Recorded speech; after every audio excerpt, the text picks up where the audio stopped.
وَإِذَا قُرِئَ الْقُرْآنُ فَاسْتَمِعُوا لَهُ وَأَنصِتُوا لَعَلَّكُمْ تُرْحَمُونَ واذكر ربك في نفسك تضرعا وخيفة ودون الجهر من القول بالغدو والآصال ولا تكن من الغافلين. اپنی زندگی میں مختلف اچھائیاں انجام دی، برائیوں سے خود کو روکا اور اللہ تبارک و تعالیٰ کی مخلوق کے ساتھ حسن سلوک کیا. اس کے ساتھ میں اگر کائنات کا عظیم تحفہ ایمان اس کے قلب میں داخل ہے تو پھر وہ ساری اچھائیاں، وہ سارے اچھے اعمال اللہ تبارک و تعالیٰ کے نزدیک قابل قبول. یہ اتنا عظیم تحفہ اللہ تبارک و تعالیٰ نے امت محمدیہ صلی اللہ علیہ وسلم کو بن مانگے عنایت فرما دیا. نہ ہم نے کوئی درخواست لگائی تھی، نہ کوئی اپلیکیشن لکھا تھا، نہ ہم نے کسی اور نبی کے ذریعے سے کچھ کہا تھا کہ اللہ سے کہہ دیجئے گا کہ ہمیں ایمان کا تحفہ عطا فرما دے. کچھ بھی نہیں، لیکن اللہ تبارک و تعالیٰ کا یہ احسان کہ اللہ نے ہمیں اور آپ کو ایمان کا تحفہ دیا. اس کے لیے اللہ تبارک و تعالیٰ کا ہم جتنا شکر ادا کریں وہ کم ہے. چنانچہ قرآن کریم کے ہر پارے کے ہر صفحے پر تقریباً اللہ تبارک و تعالیٰ نے اس امت کے ہر فرد کو مخاطب کرتے ہوئے فرمایا ہے وَأَقِيمُوا الصَّلَاةَ وَآتُوا الزَّكَاةَ وَارْكَعُوا مَعَ الرَّاكِعِينَ کہ اے ایمان والو، جب ایمان کا تحفہ اپنے قلب میں تم داخل کر چکے ہو، اللہ کی وحدانیت کا جب تم نے اقرار کر لیا ہے، اللہ تبارک و تعالیٰ کو اپنا کریٹر تم نے مان لیا ہے، اللہ تبارک و تعالیٰ کو ساری کائنات کا خالق تم نے تسلیم کر دیا ہے، تو پھر نماز کی طرف گامزن ہو جاؤ، نماز قائم کرنے میں لگ جاؤ.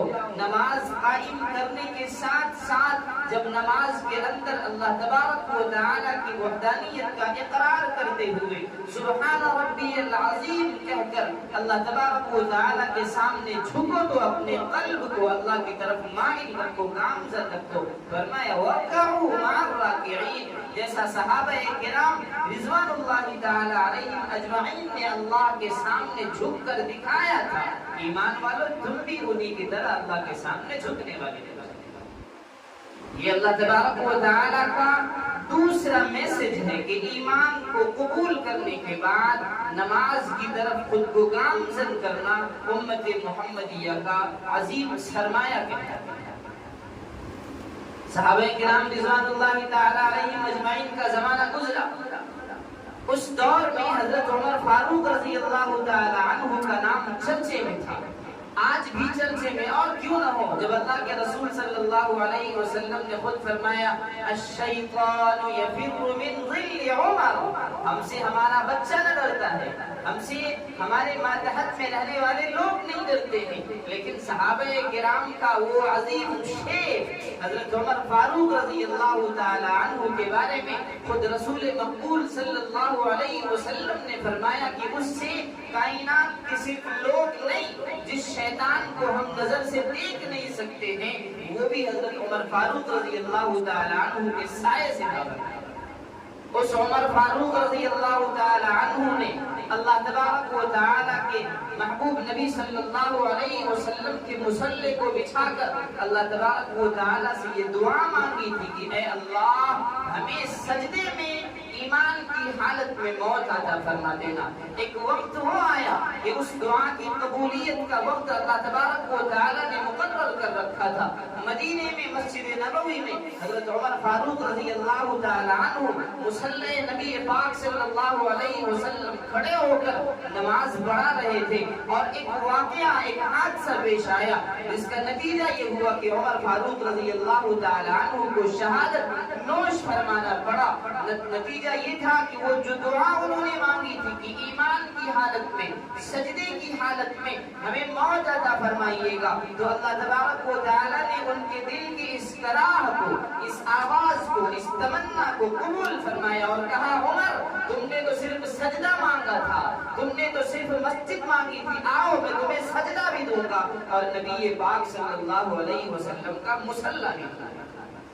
تمنا آپ کے دل میں جیسی ہوگی اللہ تبارک و تعالیٰ کی قدرت کا کرشمہ اسی طرح مظاہرہ دکھائے گا۔ اس لیے عمر فاروق رضی اللہ تعالی عنہ نے اپنے بیٹے سے کہا تھا کہ بیٹا جب میں وفات پانے لگوں تو اس وقت مجھے سر کے پیچھے کے بل نہیں بلکہ منہ کے بل زمین کی طرف لٹا دینا، تاکہ اس وقت بھی میں اللہ تبارک و تعالیٰ کے سامنے اللہ تبارک و تعالیٰ سے عاجزی کا اظہار کرتے کرتے اللہ کے سامنے پیش ہو جاؤں۔ یہ تھے عمر فاروق رضی اللہ تعالی عنہ جنہوں نے ایمان کی حالت میں شہادت پانے کی دعا اللہ تبارک و تعالی سے کی تھی۔ اسی لیے ایک شاعر نے کہا تھا کہ محمد سے وفا تو نے تو ہم تیرے ہیں، کی محمد سے وفا تو نے تو ہم تیرے ہیں، یہ جہاں کیا چیز ہے لوح و قلم تیرے ہیں۔ اگر اللہ تبارک و تعالیٰ کے محبوب نبی صلی اللہ علیہ وسلم کی محبت ہمارے دل میں آئے گی تو کائنات سارا کا سارا ہمارے قدموں میں جھکتا چلا جائے گا۔ اللہ کے رسول صلی اللہ علیہ وسلم کے صحابی حضرت ابو بکر صدیق رضی اللہ تعالی عنہ کا نام آپ نے سنا ہوگا۔ ابو بکر صدیق رضی اللہ تعالی عنہ کو اللہ کے رسول صلی اللہ علیہ وسلم نے جب دعوت ایمان دیا اور ابو بکر صدیق رضی اللہ تعالی عنہ نے ایمان قبول کر لیا تو ابو بکر نے فرمایا اے اللہ کے رسول صلی اللہ علیہ وسلم میں چاہتا ہوں کہ صحن حرم میں جا کر اپنے ایمان کا اعلان کفار و مشرکین کے سامنے کروں تاکہ انہیں پتہ چل جائے کہ ابو قحافہ کا بیٹا ابو بکر اب سے ایمان لا چکا ہے، محمد عربی صلی اللہ علیہ وسلم کا غلام بن چکا ہے۔ اللہ کے رسول صلی اللہ علیہ وسلم نے فرمایا ابو بکر ابھی وہ وقت نہیں آیا کہ تم اپنے ایمان کا اقرار صحن حرم میں جا کر کرو اور لوگوں کے سامنے اس بات کا اعلان کرو کہ تم مسلمان ہو چکے ہو۔ ابو بکر صدیق رضی اللہ تعالی عنہ نے نہ مانا اور ضد کرتے ہوئے صحن کعبہ میں جا کر لا الہ الا اللہ محمد رسول اللہ کے ساتھ اشہد ان لا الہ الا اللہ و اشہد ان محمدا عبدہ و رسولہ کا نعرہ بلند کیا۔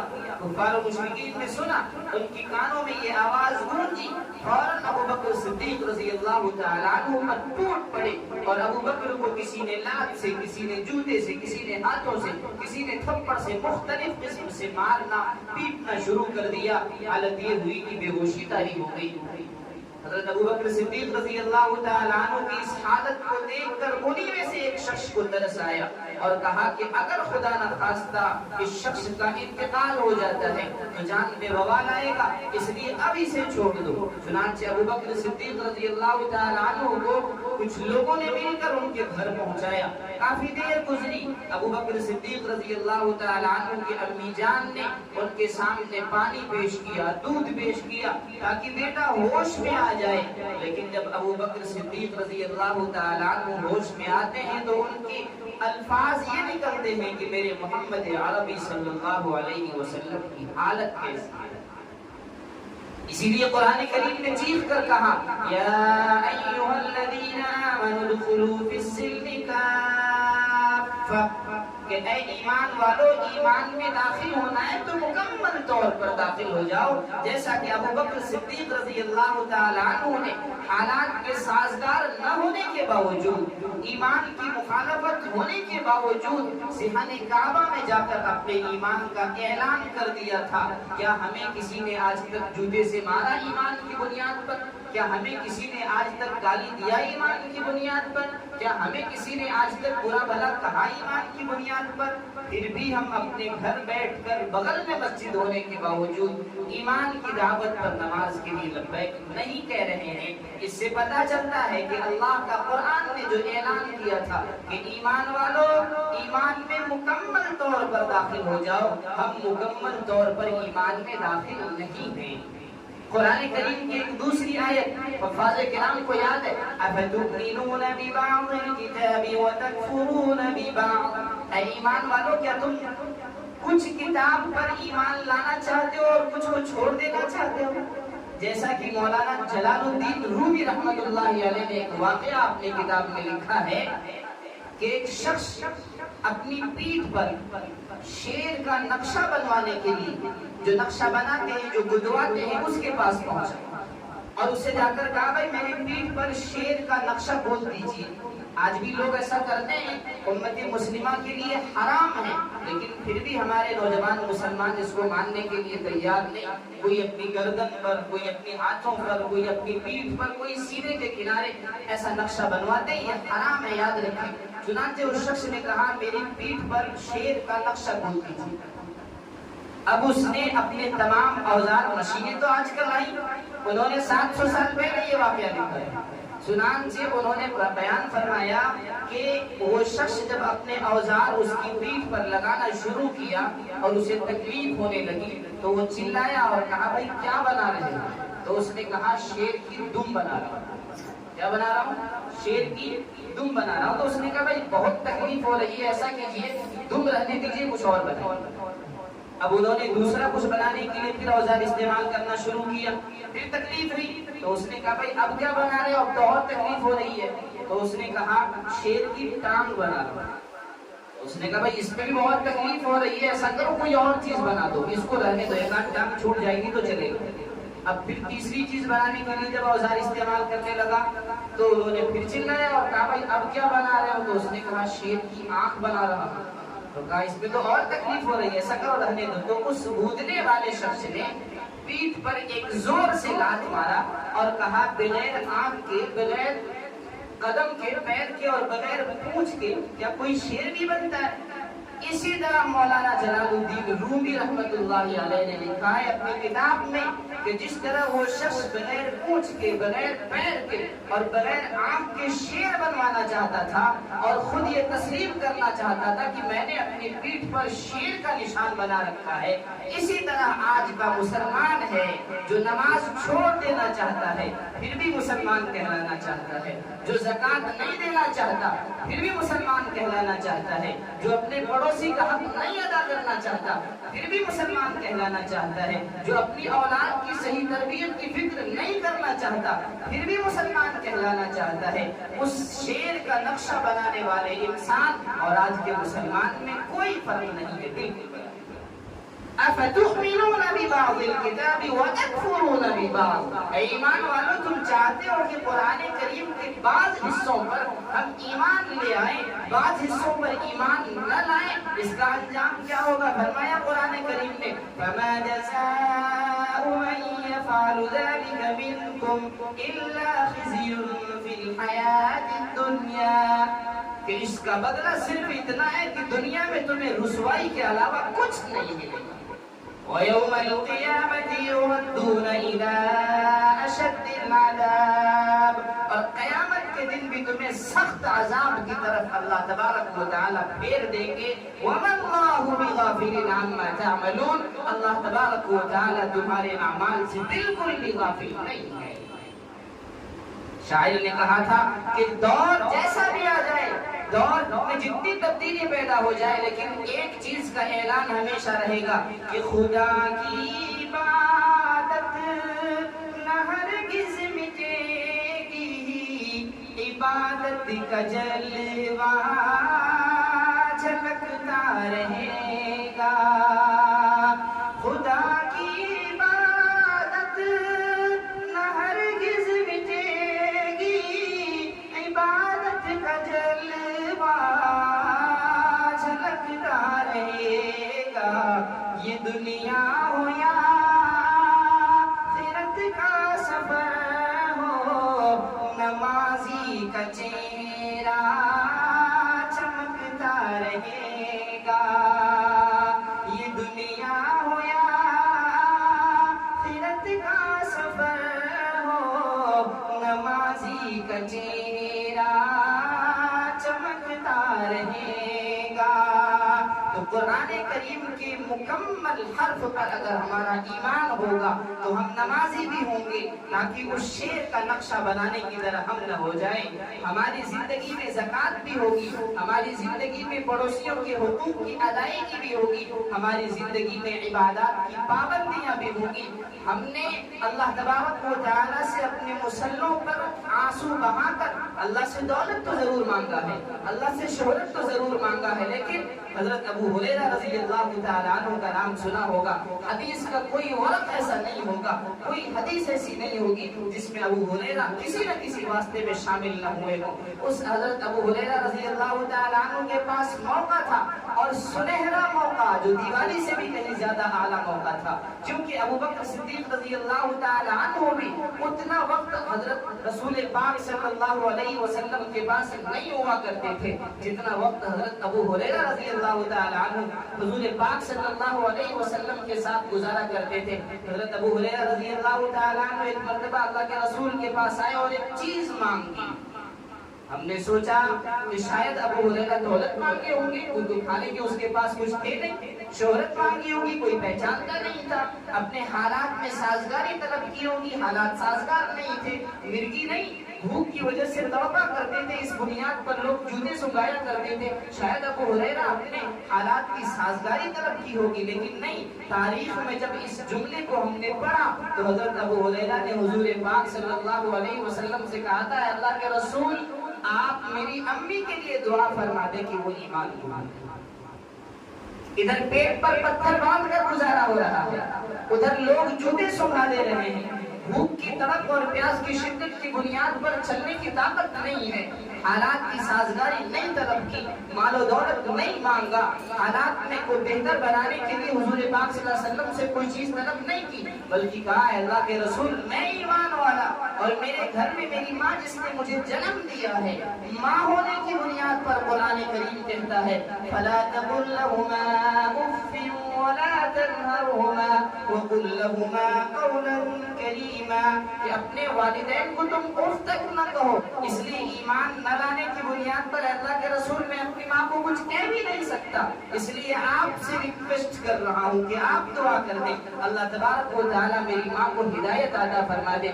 چنانچہ حضرت ابو ہریرہ رضی اللہ تعالیٰ عنہ کے سامنے رسول اللہ صلی اللہ علیہ وسلم نے اپنے ہاتھوں کو عرش اعظم کی طرف بلند کیا, اور حضرت ابو ہریرہ رضی اللہ تعالیٰ عنہ کی امی کے لیے ہدایت کی دعا کی.